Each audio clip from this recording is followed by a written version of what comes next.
Hey everyone, and welcome to the video version of the Funnily Enough Show podcast. This is where you get the raw, unedited version of the video calls that I do with all of the guests on the show.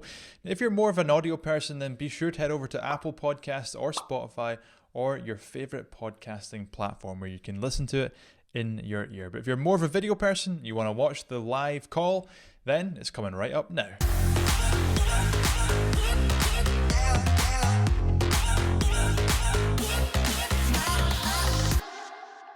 Phil, welcome to the Funnily Enough Show.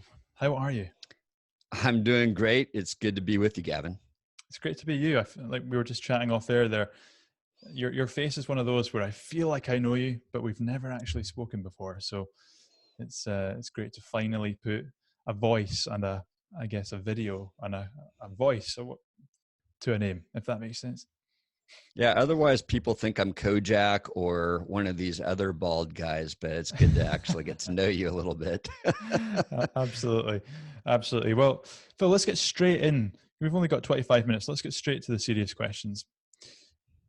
Imagine you've just been given an elephant and you're not allowed to get rid of it. What would you actually do with it? That is a great question. I can't get rid of my elephant. So my elephant is going to become definitely my load bearer. Like whenever I want to move something, it's going to become a source of incredible entertainment in the neighborhood for kids. We'd have to create a circus, I'm sure.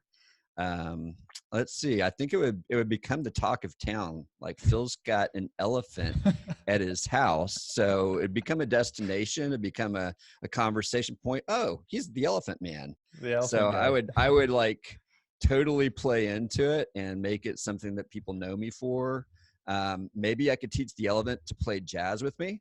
So be the jazz elephant. Like we can make it musical, or he just looks good with his trunk shaped like a saxophone and I actually play like ventriloquist style. I love where your mind is going with we'd that. have a little bit of fun with it. I feel like that would be a great name for your band. It could be like Phil and the Elephant. Phil and the Elephant Guy. Or Phil and the Elephants. I don't know. There's something there. Really. That's so funny. What I'd really love to talk to you today about, Phil, is events. You're obviously the director of events at Social Media Marketing World, and which is the biggest industry event in the world. What I'd love to know from you, being the man that makes the magic happen, I'm sure with a team, is what does Social Media Marketing World do better than anyone else? And I don't mean that in a bad way against any competitors, but what does Social Media Marketing World just do brilliantly? Why do people come back? Why is it such a great event? I think the things that we focus on, and I'm not as focused on do we do it better than everybody else, but more importantly, do we do it as well as we possibly can for those who come? So we do pay attention to the customer journey and experience. What do they care about? So, over the years, this will be our 8th year coming up in March, we pay a lot of attention to data.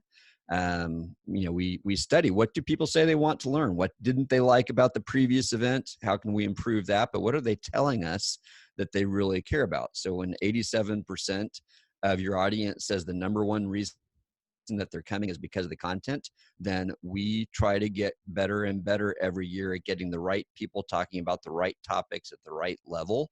And we pay attention to the scores. If someone doesn't measure up, we don't bring them back, or we coach them. Like there's several people we're coaching saying, hey, you didn't quite hit the mark, but we think you've got the right stuff. We just didn't maybe get you on the right topic, or if you address this or whatever. So data is a big part of what we do, like seriously studying it. I know other events do that too. But we try to understand our audience, which no other event has our audience. It's a unique audience. And I think any business owner that's in your audience here understands that. Like, who your audience is and who you are. I think we play to our strengths. So, we're great content creators. I'm a musician. So something that we've done from the very first year is we've had live music. I don't know very many, if any, marketing events that have live music playing throughout the way that we do. And that's just, it's part of who we are. I like to say, you know, you have a unique design and you need to live into that because, as my friend Srini Rao talks about, you know, you don't want to be the best in your industry. You want to be the only one. You want to be Mm. the only one that does what you do in the way that you do, you know, and that's like the fingerprint, unique design concept. Like each one of us, each business, each event, each person has a unique design. So when you bring the unique mix of people that we have in our team together and the strengths that we have, then we can create something that people love. But we do try to really study and understand what customers want, what experiences that they're looking for, and we try to plan for those. So I think another thing that we pay a lot of attention to is the moments within the event where someone has the opportunity, what I like to talk about a merry-go-round. So an event is like a merry-go-round in the sense that you can choose to lean into it and get more out of the ride, or you can choose to get off the ride. Mm. And there's a lot of things that happen with an event that can cause someone to want to get off. It's going too fast. There's too much going on. I'm out of here. Or this is too slow. It's boring. Or, ooh, look, there's Sally. Or well, my wife's calling, my husband's calling, or work is calling. All these things that could pull you off the ride. How do you fight those things and keep people engaged? So let's talk about the data because, well, first of all, I love that merry-go-round because I think it's so easy. But you go into any conference and you'll see people that are taking it in, writing all the notes like the whole time, and then there'll be people sat at the back on their laptops answering emails, like not really there. So Right. I can totally understand that differentiating, well, that anecdote or whatever it's called. Yeah. Um, but the data, which I'm quite interested in, I think a lot of the people that are listening might be running events that are, or thinking about running events that are going to be smaller than Social Media Examiner, sorry, Sure. Social Media Marketing World. So when they are looking at the data, or maybe when you're looking at the data, how do you look at it from a logical point of view versus an emotional point of view? So to say, oh man, we really didn't do good this year, or I'm so upset that that thing didn't pay off. How do you look at it logically rather than emotionally? I'll give you a great example. Something we've been doing for 5 or 6 years, not every year, but at least the last few years, is something we call table talks, which are tables of 8 that are set up at lunch. They're actually set up through the whole event, but it's specifically a lunchtime activity where it's curated. And this is a chance for you to find other people interested in talking about the same thing that you are. And we'll have 100+ tables with different topics laid out. And this year after the conference, the general sentiment on the team was, man, table talks weren't very good. Nobody went. And I said, well, let's look at the data. And thankfully, we had a team that was tracking how many people attended each day. And they were like, here's the peak numbers and here's how it was used. We compared that to previous years. We doubled how many people were at table talks this year, but because it was in a much larger room, it felt like there weren't as many people participating. So the data Mm. saves me and saved us from killing something that was actually really important to our attendees. So I think make sure you're tracking data on the things that matter to you. Like if you have a new initiative that you're doing or something that you're investing a lot of energy into, make sure you figure out how you're going to track the data so you know if it's working or not. Because if you don't have data, then you're just blindly shooting. You know, I'd say in our early years, there were things that we thought were true about our audience and what they were interested in, but we didn't have any way of knowing. Like, Mm. you know, when we were doing forecasting on what our sales numbers were going to be, it was like, oh, it feels like we got to have about 6% growth this year because that's what we've been having in, you know, on our blog, which may or may not have any relation. Well, now we've got like really detailed things that we study and can have a better guess at what our sales projections are. It still is a guess, but it's an educated guess. So if you're not collecting it, you can't understand it. But you got to make sure you actually go look at it. So when someone comes, and I tend to be a feeling oriented guy. So if I come and I've got this great idea, or I think there's a problem, Mike, our CEO, is really good about saying, well, let's go look at the data. What does the data tell us? Does the data confirm what you think, or Is it different, or do we even have any data? And this is purely just a gut feel, because if it's gut feel, my gut says different, Yeah. or whatever. So my recommendation is make sure you're tracking what's important. And I'll tell you that, like, a couple ways we do that, if that's interesting to you. Yeah, definitely. Um, so we do an annual study where we ask all the readers of Social Media Examiner and anybody who gets the survey, but it's typically our readers. Hey, what are you concerned about this year? What are you interested in? How are you using this? What are your goals? What are your problems? It's a 30-question survey, and it helps us with all kinds of things, with planning out content for the year, like for the blog and the podcast. It gives us some indications if there's been any shifts in the industry. Mike writes a very detailed industry report based on that data.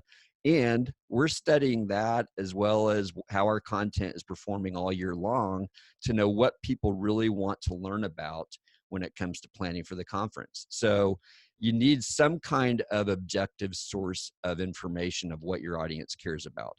It can be conversations with people too. That's a form of information gathering. Just do it in a deliberate way, so you're not just using one person's opinion that you like and extrapolating to what, confirming what you already believe. You have some kind of external source of data, and then use that, very religiously, but be willing to challenge it. Like, we do it once a year. It's in January.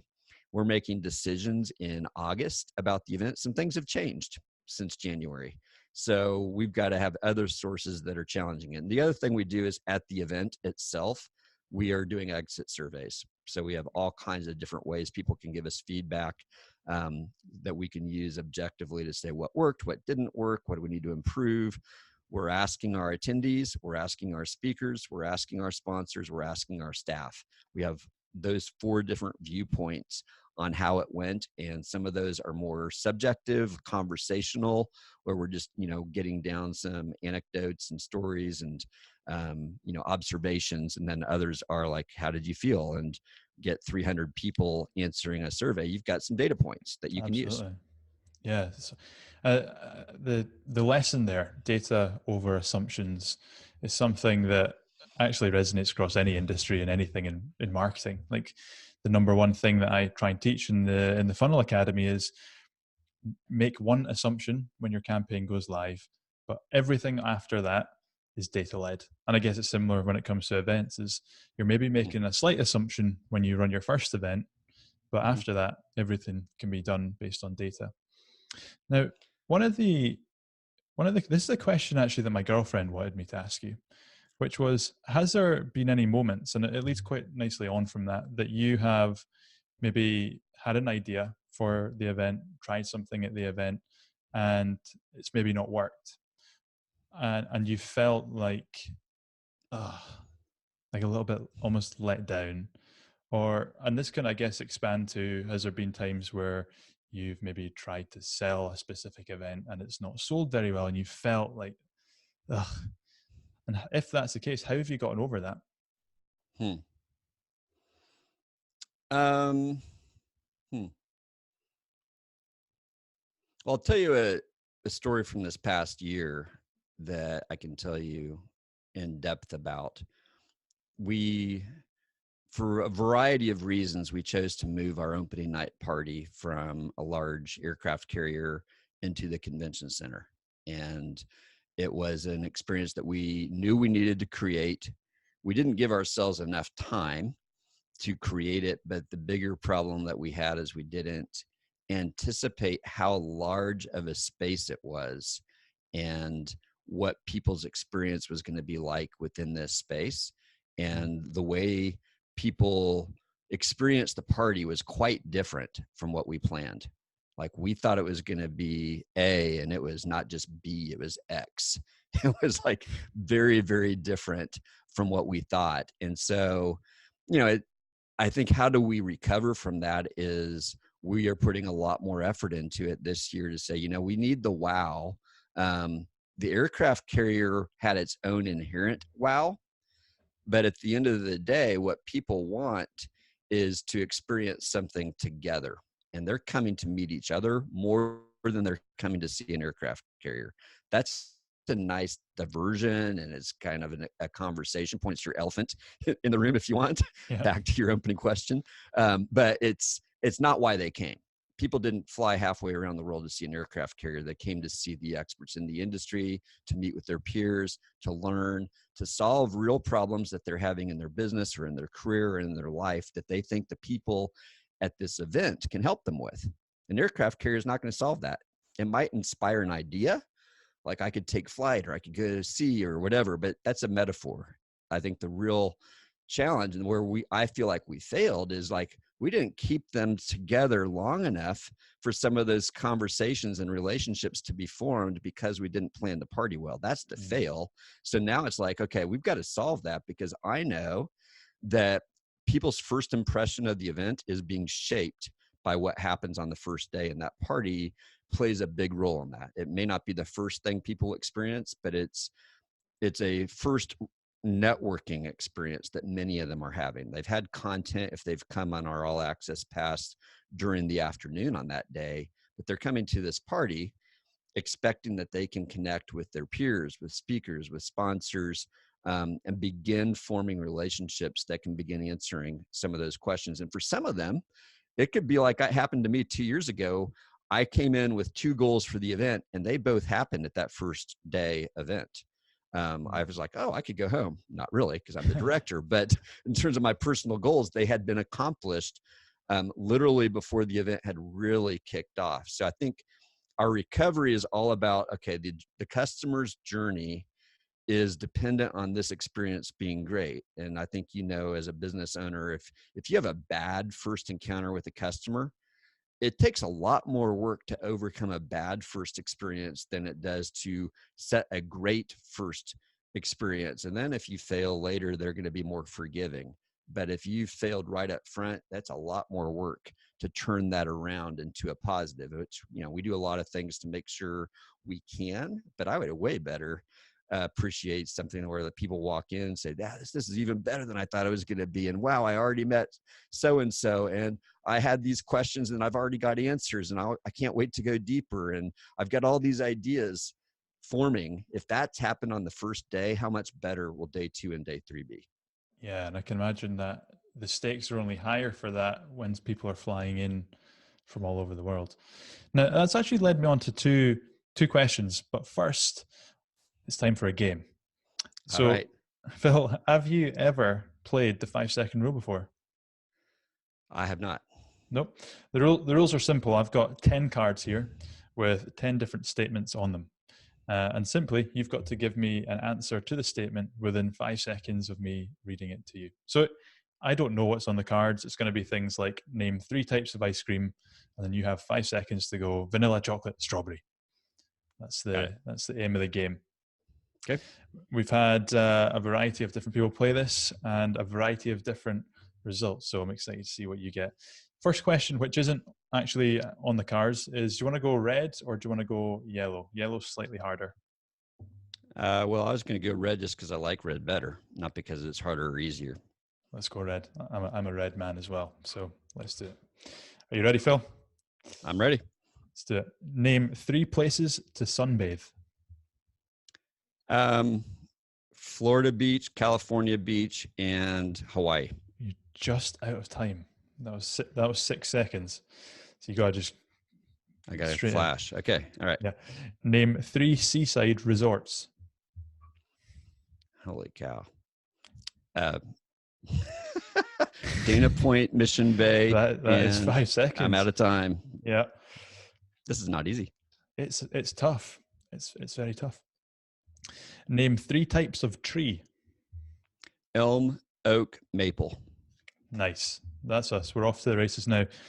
Name 3 reasons to dislike shopping. Overwhelming, too many people, too many choices. Lovely. Just in there. Name 3 places that you find spiders. Forest, basement, backyard. Nice. Speaking of backyard, name 3 things that you might find in the backyard. Swing set, rose bushes, tennis court. Lovely. Name 3 items of office stationery. Envelope, paper, stamps. Just in time there. Name 3 items of baby equipment. Crib, stroller, carrier. Just in time again. Name 3 towns or cities in France. Paris, Lorient, and just out of time. Montreux. No.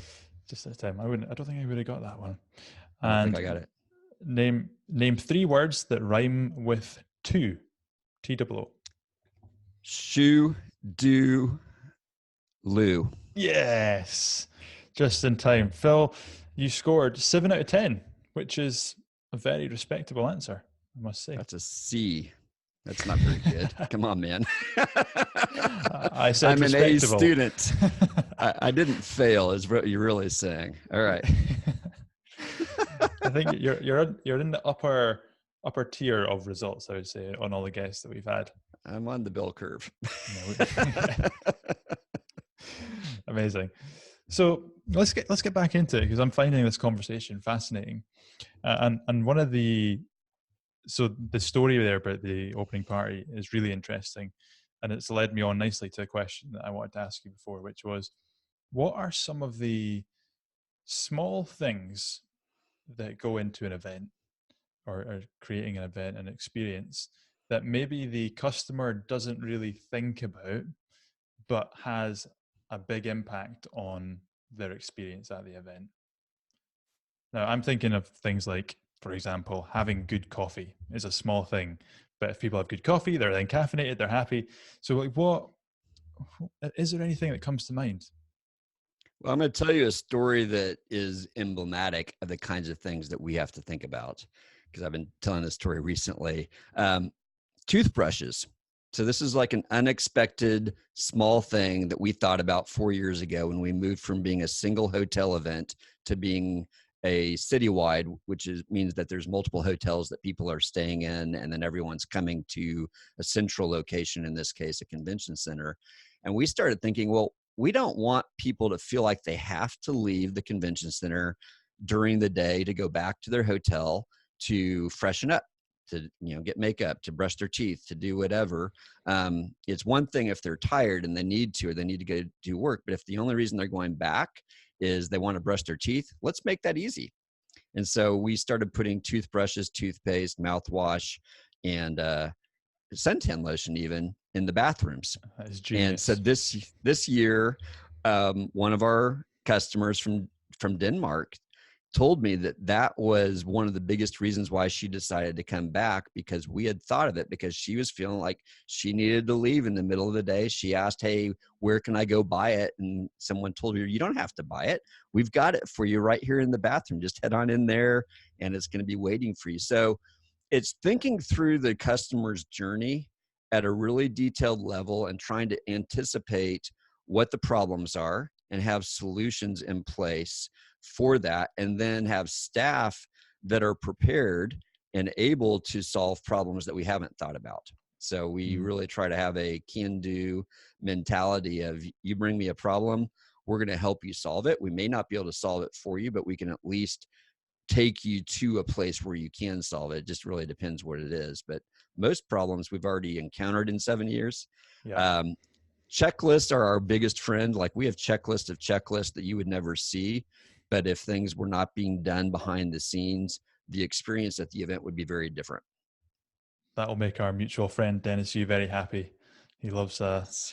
checklist. But that I love that. My inner geek is smiling right now at that toothbrush story, because I just find it that's something that so many people might overlook, but like you say, has a massive impact on just the general happiness of an attendee. And I was having a really interesting conversation with an event organizer the other day about what brings people to an event. And actually, he was saying it's not ever necessarily it's not as much the content, it's not as much the speakers, the event, etc. It's actually the little things that make a big difference. So that's thanks for sharing that. And my final question, because we're running out of time, is actually away from the event organizer side of things and is more for somebody going to an event.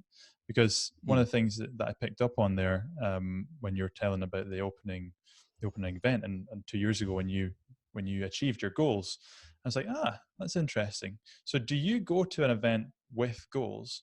And if so, what's your advice for somebody going to an event? Do you advise that they have goals or people they want to speak to? What advice would you give there? Yeah, my goal is have a plan and expect serendipity. So, and what I mean by that is when I go, I write out, are there things that I'm trying to solve? Are there people that I know are going to be here that I want to be with, and have those explicit, but then have an open mentality of I don't know who I'm going to meet and I don't know what conversations I'm going to have that go beyond that I need to be open to that may end up being the most important thing that happens. I'll give you an example. I was at an event recently with Jeff Goins, his tribe conference, and I went in there wanting to check out some speakers, wanting to connect with some friends. I didn't know until the day before that my friend Cliff Ravenscraft was going to be a speaker there. And then I especially didn't know that I was going to be able to spend an hour with him talking. And that ended up being one of the most important parts of the event, is that we got to sit down and have a conversation about some, pretty important life kinds of things. And if I hadn't had an open mentality, no, I've got to stick to the schedule, I've got to see every person, I was like, no, this seems destined to be, if you will, and I'm going to go with it. So I think I have that dual perspective of you need to be both. You need to have a plan, because I think if you don't know what you're after, you're not going to know if you accomplished your goal. But then you also need to be open to, there may be something bigger that's going to happen that wasn't on your radar that takes over and replaces those goals or just complements them. So that's how I advise, and that's how I operate. Love it. Have a plan, have a goal, but also be open to what happens. Amazing. Phil, tell everyone where they can find you. It's been an absolute pleasure speaking to you, and I wish we could speak for longer, but where can people find you? I know you've got personal projects on along with social media marketing world. So tell the world. Yeah. When will this be going live? This will be going live in a few weeks' time. I don't have a specific date right now, but it's probably going to be probably October, by the November. time this goes live. You can find me at philmershon.com. I'm building out that website right now. There's nothing there today, but there will be by then. But just look me up on any of the socials. I'm on Facebook, Instagram, Twitter, LinkedIn, wherever is important to you. I'm on all four of those and reasonably active. It's not too hard to find me. Go and say hi to Phil, because he's a great guy. And I really enjoy following you, Phil, all the things that you're up to, the events that you're going to, and following the launch of your book, which is very exciting. So thanks so much for coming on the show and sharing your wisdom with everybody. Yeah. And when the book comes out, please do check it out, folks. The title may change, but right now it's called Unforgettable Events. But more than likely that will change when the publisher gets their hands on it. So just follow me and I'll be talking about it. Yeah. Thanks, Phil. All right. Hey everyone, me again, and thank you so much for watching the video version of the podcast. I hope you found that very useful and valuable and entertaining. I hope it brought a smile to your face. Now, if you'd like to listen to more of the shows, then head over to Apple Podcasts or Spotify or your favorite podcasting platform, and you can check that out. And if you'd like to see the show notes from this week's show, head over to mrgavinbell.com/podcast to get that goodness.